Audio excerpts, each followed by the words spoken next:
بسم الله الرحمن الرحيم عن أبي أيوب الأنصاري رضي الله تعالى عنه قال قال رسول الله صلى الله تعالى عليه وسلم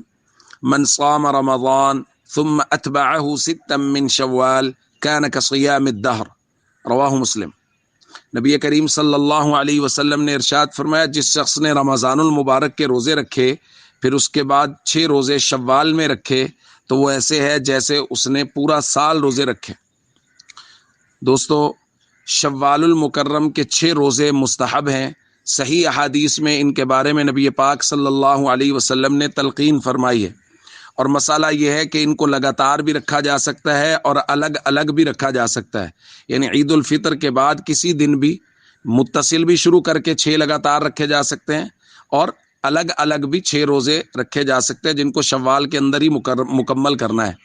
اور یہاں ایک اور بات بھی ہے کہ رمضان کے روزے رکھے ہوں پھر شوال کے روزوں کی یہ فضیلت ہے، کیونکہ حضور نے فرمایا من صام رمضان ثم اتبعہ ستا من شوال، پہلے رمضان کے روزے رکھے ہوں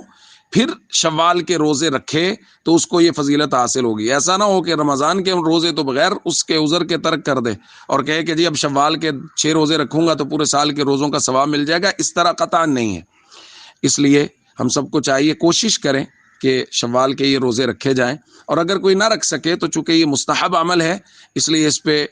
نکیر نہیں ہو سکتی کہ فلاں آدمی نہیں رکھ رہا، اتنا آسان ہے روزہ رکھنا، 30 رکھ لیے 6 سے کیا ہوتا ہے، یعنی کسی آدمی پر اس طرح کر کے زبردستی نہیں کی جا سکتی۔ باقی شوق کے ساتھ، محبت کے ساتھ اس عمل کو ضرور کرنا چاہیے۔